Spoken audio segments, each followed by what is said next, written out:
and welcome to the BIP 100 podcast, our BIP chat, BIP standing for Business is Personal. And I look forward to spending the next 45 minutes in the company of Colin, McGregor, Paterson and Thomas Power. Thomas and I run this podcast together. So let me first of all explain a little bit about BIP. BIP stands for Business is Personal, as I said, and basically let's now create a culture around us where business can be personal. It's the juxtaposition when somebody said to me once, Penny, I don't have to like you. It's not personal, it's just business. And it took me back to the days of watching Taken with Liam Neeson, where the man who kidnapped his daughter said the same thing and he actually shot him in the head. But I don't shoot people in the head when they don't act very personal, but certainly Thomas and I like to surround ourselves with people who are very real, who feel very personally passionate about what they do. And as a result of that, we invite the really great ones into BIP 100, which is our very special community that we run. And I use the word community, not network. Very different experience. You get a sense of belonging to a community, whereas you tend to use a network. Network tends to make us all feel very sort of transactional, like we're going into hunt. Whereas a community is about contribution and being around people that notice you and make you feel significant and are interested in helping you to be the best that you can be. And that's BIP 100. And why we do these podcasts is we want to bring great people to you. One of the hardest things to do, I think, in business, apart from trying to find the right clients, is finding great suppliers. And we spend a lot of our time actually focusing a business on our clients, but what about people who can serve your business and serve you individually and make you feel really supported and loved and cared for and bring their talent and expertise to you? And so this week we're talking to Colin McGregor Paterson and an amazing gentleman. We're going to be talking very from the ground up around mental health. And I know that is a subject that we hear talked about, and various different mental health experts come and help you from different angles. But we're really keen to introduce Colin to our community of our members and also to our network within LinkedIn and Facebook and Twitter, etc.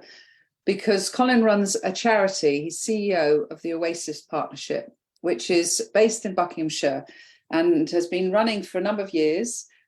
Colin's been the CEO for 15 years of that, and it is a charity that supports primarily around substance abuse and helping mental health of people in and around that community.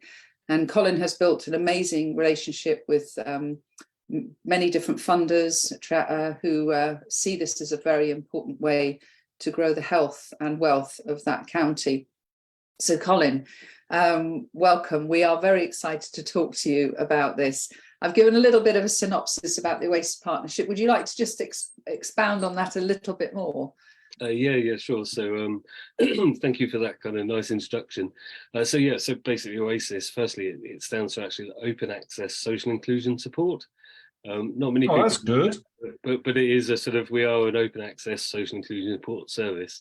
But in a nutshell, we've been classically kind of providing substance misuse services up until, we do still at the moment. We subcontract to an NHS partner.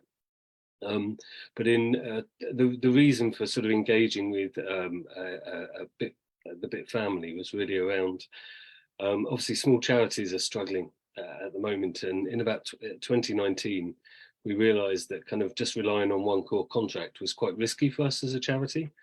So we looked at changing our charity objects, and really we wanted to sort of provide more early intervention and prevention. I mean, I've been working with substance misusers for 25 years. And kind of the stories are very much the same. There's a lot of issues for, people come to our services with very similar issues in relation to why they started using drugs or alcohol. So our kind of change of charity objects was really to sort of focus a bit more on the early intervention and prevention side of things. And now obviously funding wise, most of the funding is spent on treatment because that's where the funding's needed. So to do early intervention and prevention things, we're doing a lot of fundraising. And, in the past, we used to fundraise about 250,000 a year. And then obviously COVID hit, and a lot of the trusts and foundations were supporting COVID recovery and the impact of COVID on a range of kind of issues. So we really thought that we actually needed to generate an income and kind of start a business to actually be able to afford some of that earlier intervention and prevention support. And kind of by default, that really is around young people services. There isn't a lot of funding out there, core funding for young people services. And many people who have a drug or alcohol addiction have experienced some sort of trauma in their life. There's an academic, Gabor Mate, who is a sort of world-renowned sort of spokesperson, that he sort of says probably about 100% of people who have an addiction problem are likely to have had some sort of trauma. Now that's sort of abuse, witnessing domestic violence, sex abuse, child abuse, a whole range of kind of mental health issues. So kind of to be able to provide services at an earlier stage, like I said, we need to generate an income. So we've been working with Bucks New University on a project called the Knowledge Transfer Project. It's a government-funded project led by Innovate UK, and we've got a couple of business models that we've piloted before to try and generate income, and now we've got this knowledge transfer partnership with Bucks New Uni. It means that we'll have an academic working with us and a team working with my management team for 2 years to help us develop these two little business models, which was really why I kind of was looking out there to sort of become more of a kind of find out more about business, because as much as we say charities are run like businesses, the way we work, and I'm realizing more by being a member of BIP, charities are very much like businesses, but actually it's a very different way of being when you're in business. Yeah, I get that. Well, you're not actually, your clients tend to come to you when you're a charity, challenges will get brought to you, whereas when you're looking in business, you need to reach out and build those relationships for them to then so it switches where the energy has to go, where you're actually having to be proactive to bring businesses in. But I think the interesting thing for me about this subject, and I think it's very interesting as a charity that you've really niched into this substance abuse challenge, because something that has always shocked me since I suppose our firstborn had a graduate job in the city. That's when I started to understand and hear about the way that cocaine in London and in the city is so prevalent, to the point where it's unusual for young people not to be doing it, and even bosses taking new graduates out to the bar, when they join, and giving them some cocaine as if they're being kind and being a fun boss. And I can't imagine the impact that's having on the productivity and the well-being of staff. Well, I think the sort of intention is around kind of productivity, increasing confidence, particularly around, sales and kind of that whole kind of high level kind of competitive environment. And it is often kind of, particularly with cocaine, people do start using it kind of just, recreationally like that. And then gradually it does become a bit of a problem, and it does become an issue. And that's why we wanted to kind of develop this business to support organisations going in under a sort of health and wellbeing umbrella. And what's the scale of the problem, Colin? What's the sort of percentage of people who are within businesses or generally who are? I don't think that's ever been captured. I've never seen a stat on that. What is it 10% of companies, 50% of companies? Is there? To be fair, it's very difficult to put any kind of particular number against it, apart from the fact that there was a recent police conversation that I had where there's 52 million, I think the number's 52 million worth of cocaine dealt or sold each week. So that kind of gives a bit of an indication of how much. 52 million pounds worth. Yeah. It was either a week or month, and I do apologise. I don't know whether it was a week or a month, but at the end, I can imagine that's just in London, isn't it? I mean, it's nationwide. There's. So the people that come to ACE Partnership and the people that you will also be able to help through the companies that come and help you to do some of this prevention and this education in them. When people are dependent on a substance, whether it's alcohol, cocaine, glue, whatever it is that they are becoming, what's happening to them in their lives? Are their lives just completely getting destroyed by it? Well, I think generally when people come to, I mean, the majority of our clients are have been dependent on heroin users, and they come to us for treatment in relation to methadone or other sort of opiate substitute prescribing. And that's often because they've either been involved in the criminal justice system, or they're just they've broken all their family ties. They kind of really need to. I mean, heroin and cocaine are very, very addictive kind of substances. So it kind of just takes over their lives. So many people come to us to try and get the medical intervention as well as the psychosocial support, which is around group work, key working, one-to-one kind of support, and kind of to just try and sort of change their lives to get back on track, kind of thing. There's also, I mean, there's alcohol is obviously a big problem, and we sort of work with people who have got high level alcohol use. They're quite dependent on alcohol, and that's mainly around the capacity. I think probably about 70% of our clients have been addicted to heroin and are now on opiate substitute prescribing. And there's probably a lot of people out in the community who aren't in treatment, who aren't necessarily getting the support they need, particularly around alcohol misuse.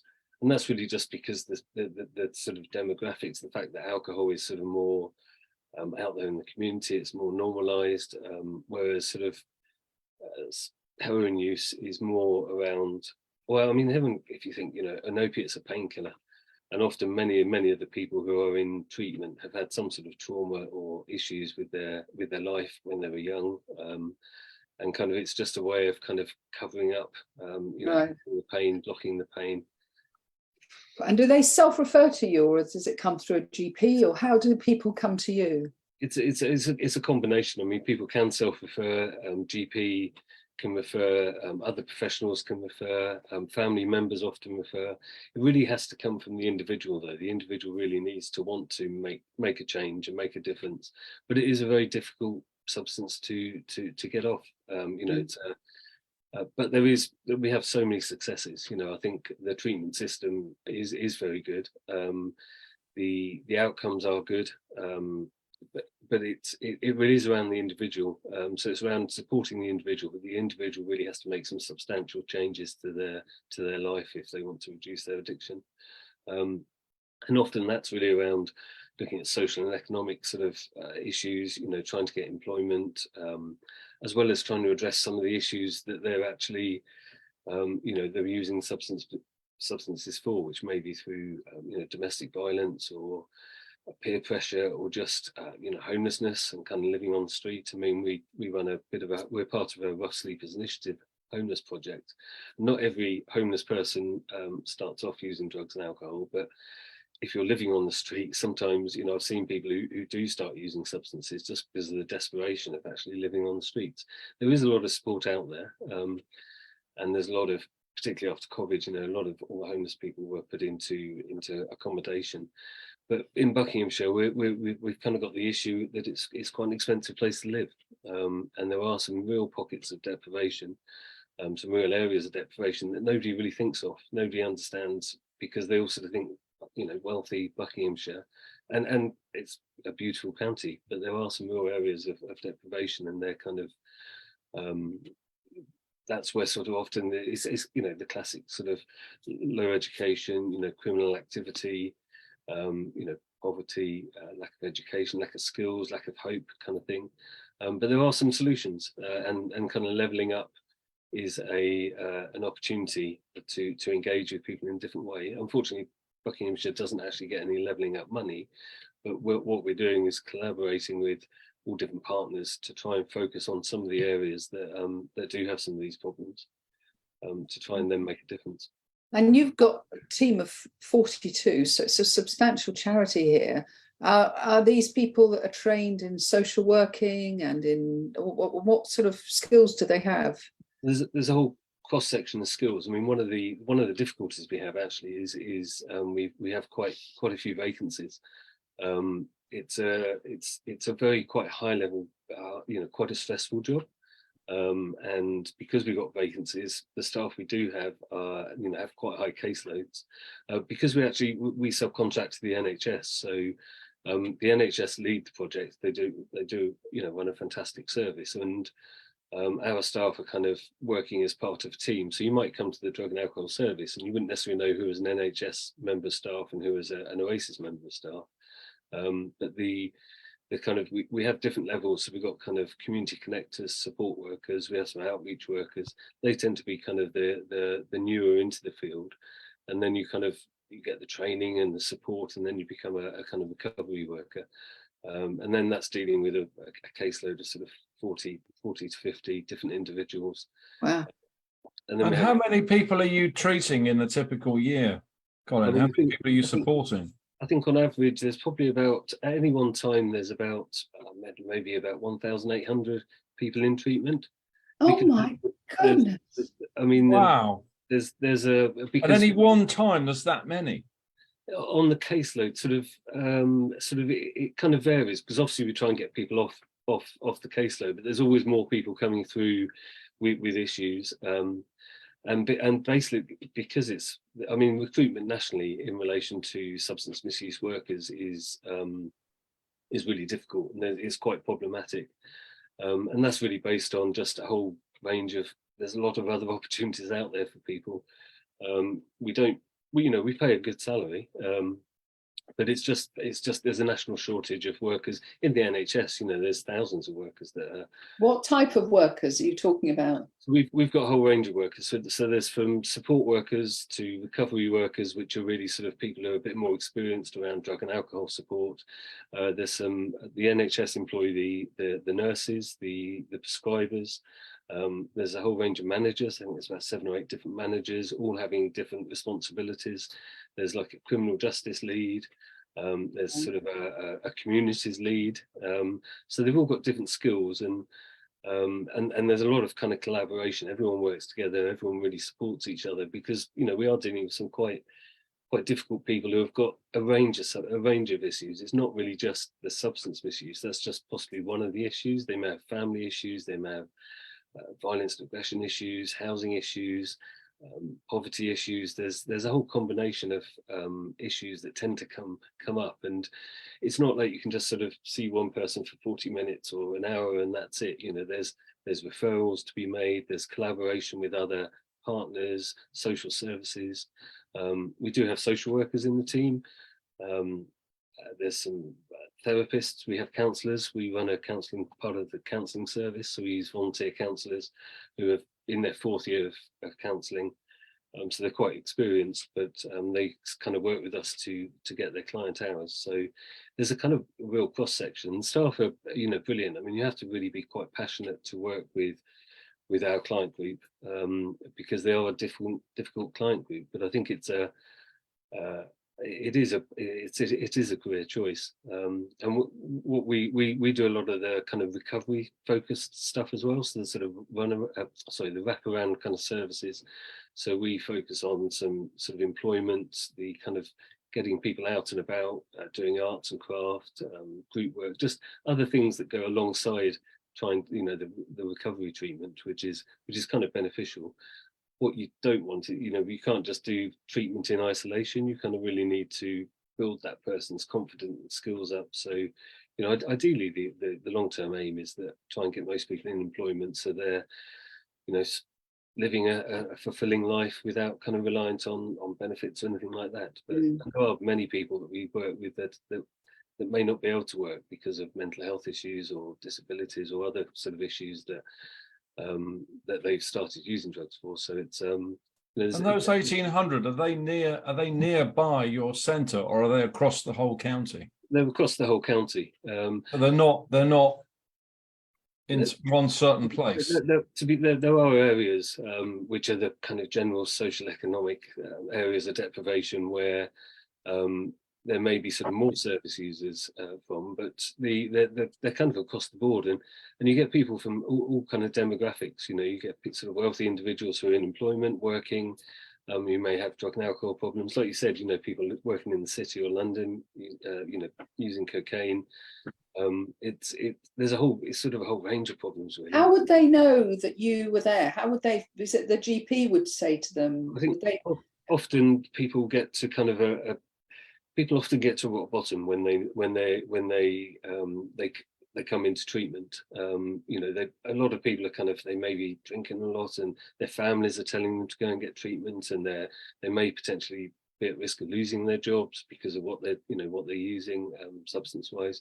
So there's a whole range of different reasons on why people would come into treatment, and we do tend to often, like I said, it's through criminal justice, but we do have drop-ins. There's open access drop-ins, so people may be worried about their drug and alcohol their drug and alcohol misuse, so they'll come and either come to the drop-in, or they'll come and have a telephone assessment and see whether or not there's options to that they may sort of want to engage with to get the treatment.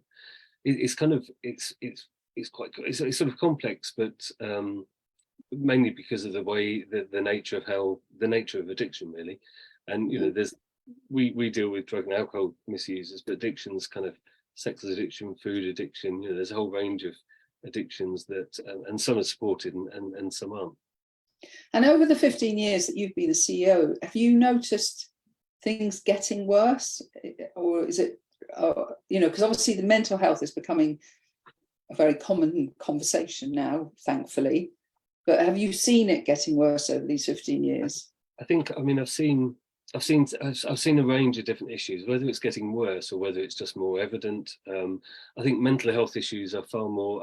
We've had COVID, and the impact of COVID, we're just sort of experiencing the impact of COVID, loneliness, isolation, increase in alcohol use, people working differently.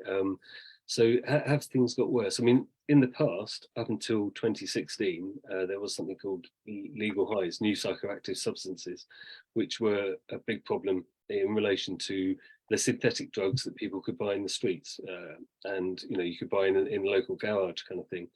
You're talking MDMA, these pills? No, that's kind of MDMA, that's sort of ecstasy. That's been around for a long time, kind of party recreational drugs. But that is the sort of the spice. I think they call it spice. It's just a name they use, but that's synthetic cannabis. There's a lot of use now around spice within particular communities. But up until 2016, before the new Psychoactive Substance Act, there were these synthetic drugs that you could buy in shops and things. So we were quite proactive in supporting an organisation. In fact, actually, it's often charities don't achieve their objectives. When you're working in charity, you're never really going to achieve your objective because there's more clients coming through the door. But there was an organisation that I was supporting called the Angelus Foundation, and it was set up by a woman whose daughter was a trainee doctor and died of taking some new psychoactive substances, legal high. And she really campaigned and lobbied the government to try and ban these substances from the shops. And she was successful. The new Psychoactive Substance Act came into place in 2016. She was successful. There's lots of other people working towards it as well, other drug and alcohol charities. But we actually had at that time in 2016, we had from about 2012 to about 2016, we had a big chunk of money from the Thames Valley Police to run a kind of an awareness campaign about the dangers of legal highs. So that was something then, and that's kind of changed. But what's kind of more evident now is buying drugs on the dark web.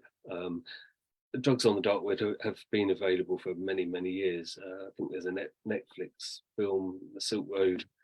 And it's to do with sort of cryptocurrency, bitcoins, the dark webs. There's a lot of issues on the dark web, and that's kind of a bit more prevalent now. I think drugs definitely far more cannabis.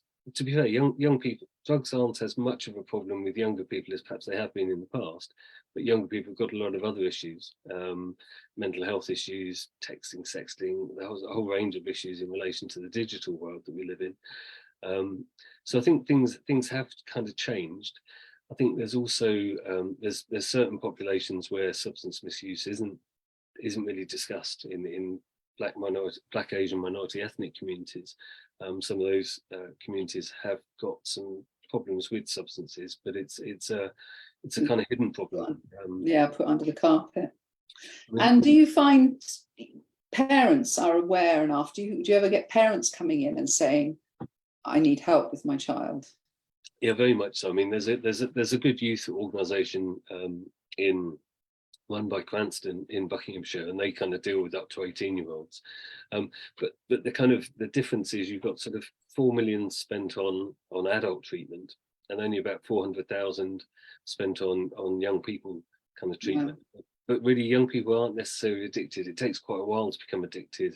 I mean, alcohol, the sort of average age for alcohol for people to come into treatment generally is quite older, where you get a sort of younger age range of people who are really experiencing the problems with heroin and cocaine use. But it's everywhere. Festivals, drugs are just. I mean, I've been going to festivals for a long time. People just are openly, snorting cocaine at festivals now. Whereas before, I know, it's almost like the police have sort of given up on it. I can't believe how accessible it all is. They don't have the resources anymore, do they? They don't. They don't have the resources. They also have sort of high levels of vacancies as well. And I imagine these getting into a different subject, but these big networks of drug dealers must be quite frightening. And I imagine they can infiltrate the police and put the terror into police. I think so. I mean, there was a recent issue in Wickham around a large criminal gang, organised crime, millions and millions of pounds sort of in our streets, being dealt with in our streets. This particular gang, they were sentenced collectively to 106 years in prison. But that's just one gang in one particular town, and it's because there's a lot of money to be made. There's a lot of criminal activity, a lot of things associated with drug dealing. It's a global issue. And so when you look at 1,800 people that you care for in Buckinghamshire, is that the tip of the iceberg? Are there tens of thousands of people you don't have the resources to care for? No. I think there's alcohol. There's probably not as much support for as many people as needed who need alcohol support. I think there's probably about 85% of people who need alcohol support who aren't in treatment. But that's really because the focus is on really, historically the focus has been on heroin addiction and crime, because there's a lot of issues related to heroin use. Your tolerance builds up. You need so much per day. So there isn't a kind of massive unmet need. There is quite an unmet need, but it's a bit hidden. But that's part of why we're looking at developing our business to kind of support those people. I mean, there's many people who wouldn't go down to the local charity for whatever reason, whether it's the NHS or a charity providing drug and alcohol treatment. They may be a blue collar worker, so they may work for the police force or the ambulance, or they may work for the council, or they may have a neighbour or a relation who works in the drug service. So how are they going to get treatment and support?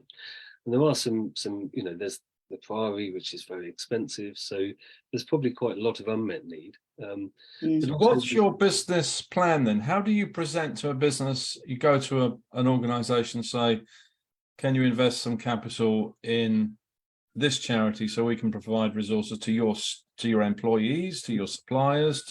How does the conversation happen with a business providing capital?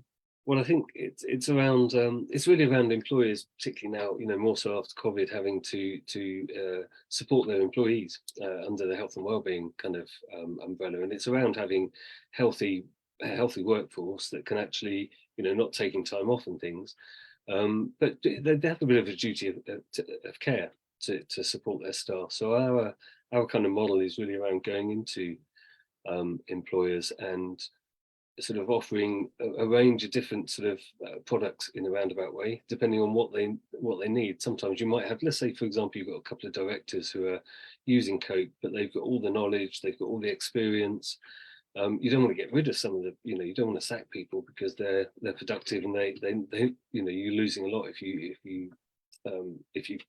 people aren't working for you anymore. So it's around supporting people, but kind of they may want to do it in a more subtle way. So, for example, let's say there's an organisation, they know drug use. So let's say alcohol use is a bit of a problem. People are drinking quite a lot of weekends, say not coming into work on a Monday. Rather than targeting individuals, they may say, well, let's run a dry January campaign. So they're kind of, we could go in, do some training, some one-to-one support sort of thing, and then it's more of a subtle way of kind of. So it's a nudge-based education program. Yeah, I just find it really fascinating because obviously we do in BIP 100 every Tuesday. We have this neuroscience session with TJ and talks all about dopamine, oxytocin, serotonin, and endorphins. And alcohol comes up a lot in those conversations because it really, exhausts. Alcohol affects people's serotonin big time. So depression, anxiety, all of these things that companies are being told to reduce pressure on their staff and be more realistic about staff and everything. But at the same time, if their staff are starting from -10 every morning because they're exhausted, they've not slept, their serotonin levels are terrible. Yeah, where there's not a lot a company can do other than educate them by working with someone like yourself to get the kids to realise, all the young, not just kids, the young people and the senior directors realise the impact it's having on their mental health. Definitely, and on their business. And on the business, but you sometimes don't sort of realise it. It's quite habit forming. There's many people who come home to just sort of have a half bottle of wine, a couple of beers, and it just kind of becomes a habit. It is, life is quite stressful. It kind of seems more stressful now, more busy with digital, all sorts of things going on, social media. It's the news. It's all speeded up, hasn't it? It does. Well, it is a form of self-medication after an exhausting day, but it's. Thomas stopped drinking 4 years ago. 4 years, nearly 5. Hannah stopped 5 years ago. TJ and Ross, and I've never been much of a drinker. Right. And I'm not saying this to be smug at all, anybody that's listening here, but what is remarkable is how different life feels when you're no longer dependent on a drink. It does, but I think, we also work with mutual aid groups, so we work with a lot of, well, when I say work with, they're quite independent, NA, AA, and that's really peer support, and peer support's really, really important. And I think there's thousands of people that go to AA groups. We provide, so for example, we run we provide facilities, so we let some of the mutual aid groups hire our rooms. So I know last Sunday, for example, there was about 40 people in the NA group, which is around trying to support each other in relation to just staying off drugs, and that, that's really, really supportive. There's probably thousands of people in AA because it keeps people sober, and it kind of it's a community.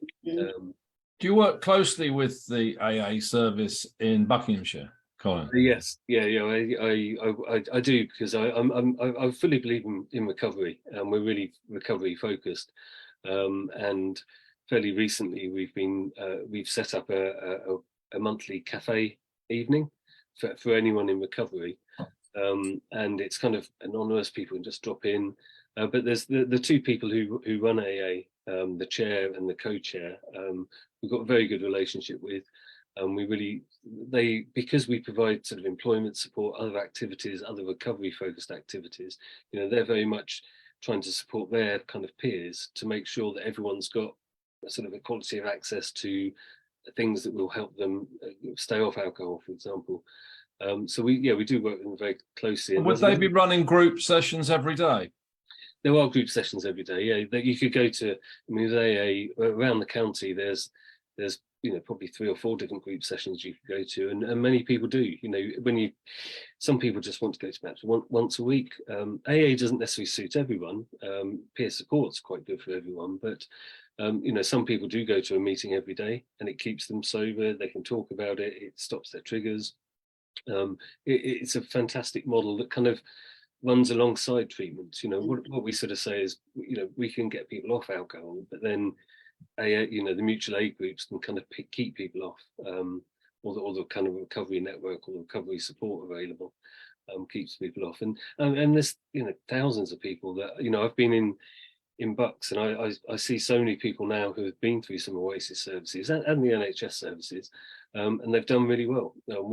Beautiful. You know, I've And seen is there an Oasis type service in every county?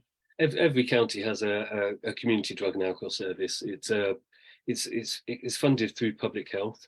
It's sort of linked to local authority, and it used to be ring fenced. There used to be a set amount of money that was ring fenced for each county, and that was ring fenced for drug and alcohol treatment. And that was when it was led by the National Treatment Agency. Then, obviously, with government funding and all issues, drug and alcohol support sort of was then looked after under public health, and dependent on what the priority need is in that area, you know, there has been a bit of a reduction in spending on alcohol treatment because there's other treatment that's needed, which again is why. Sorry. In the last 15 years, at any one time, you're helping 1,800 people. So it's tens of thousands of people that you've helped. Why have you devoted your life to helping people in this way? Because it seems so special what you've. I think what you've chosen to lead a life in supporting people like this. I think it's. I guess. I mean, I didn't actually go to university until I was 29.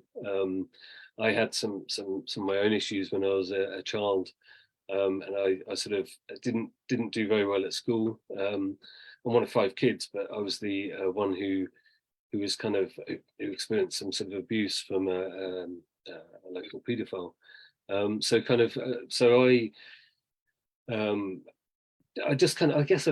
in catering, to be fair, and I like working with people. And catering is, you know, it's a fantastic career, but I found it. Well, I travelled the world.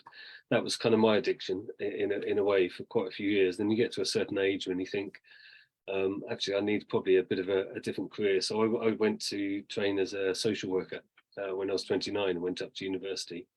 And that led you eventually to Oasis. Well, yes, it's sort of so I went to university, and I wasn't really sure what field I wanted to go into. I sort of had a bit of experience with substance misuse. I mean, a bit of experience with the kind of rave culture. And my first day at university, I just happened to sit next to a guy whose wife was an area manager for a large national charity running drug and alcohol rehabs across Manchester. So I got a sort of part-time job working in, eventually over 3 years, I worked in about 9 different places up in Manchester. But I also, I thought, right, if I'm going to put myself out there and learn about stuff, I went and volunteered working with sex workers and homeless in Manchester city centre and Bolton city centre. And that really gave me, it was a real kind of baptism of fire of learning right at the core end of at the front end of kind of addiction, and I volunteered there for the first sort of 18 months, and then I ended up being a kind of like a shift leader. They had a 7.5 ton lorry basically, which was a mobile clinic where we'd do needle exchange. A doctor would come on board, and you know, it's amazing what you've done, Colin. It's incredible. You're such a contributor to society. It's phenomenal. What I'm really interested in is how we in the BIP community and the people listening here and our connections that we've got on LinkedIn and Facebook, what is the best way for businesses to support this? You know, do companies pledge money to you to support? Do you become their charity of choice for a year? Well, I think, I mean, the way I like to say, in the way businesses, like, you know, businesses do, they sort of, you know, they'll do charities for a year, organisations will do fundraising. Drugs and alcohol isn't really the most, for want of a better word, the most sexy kind of charity and sort of support. So what we like to do, and this is our business opportunity, is to kind of give something to businesses that they may need, which is about training. It could be around health and well-being, and then they may sort of, you know, pay us for that support, knowing that money then goes back into social good, helping disadvantaged people in the community. Absolutely. I think that sounds a fantastic way of doing it. And I think the need is enormous. And I think any leader who's not aware of the fact that in their company there are these massive issues affecting their staff and creating sickness days and creating depression and anxiety, overwhelm, all of these things that we hear about. And particularly, it may not be your employers, but your employees who have the issues. It may be their children, their loved ones. Their yeah. It's sort of across the board, and that, you know, it's life, unfortunately. Is it a difficult subject to bring up with directors of companies? Well, surprisingly, most people I talk to, someone knows someone who has had some sort of addiction, a family member. It's kind of quite amazing, and particularly kind of joining BIP. You know, it's amazing that actually a lot of people suffer trauma. You know, death, suicide, death of a loved one. You know, it hits everyone, and kind of some people use substances to block that off. Some people don't. Some people do other things to kind of block it off. But I think just because we specifically work drugs and alcohol, it's like kind of just pretty much endemic, I think, across. Yeah, absolutely. Amazing conversation. I can't believe how fast the time's gone. Colin, what is the best way? So obviously they can look up the Oasis Partnership online, and I'm sure there's ways to get in touch, but also on LinkedIn. If you're just listening to this rather than watching this, let me spell Colin's name. If you can look him up on LinkedIn. So it's Colin, Colin, I think you know that. McGregor, McGregor, McGregor, Paterson with one T. Yeah, so Paterson. So Colin McGregor Paterson with one T. And it's been amazing, enlightening. A huge respect to you, Colin, for the work that you do. I mean, I've got, I lead services, but it's the staff, it's the front-ended staff who do. I know. Well, that's lovely to hear. They still need to be led, Colin. Yeah, you're a great leader. You're a great leader, and I really hope that we can, over a course of time, help you bridge this relationship with larger companies, smaller companies, people who definitely need to open their eyes to the reality of this. And thank you very much, Colin. And have you got any last things you wanted to say to us before I really right? So that was absolutely brilliant. And as you say, you know, drugs, alcohol, is it as sexy a conversation as some of the other conversations that are going on at the moment? I know, you know, tech addiction and all these things being talked about, but this is so prevalent in majority of people's households. So I think that done a great service to be as open as you've been today and bringing this to us all. Well, hopefully we can make a difference to many people's lives. So thank you. Thank you. Thanks, Colin.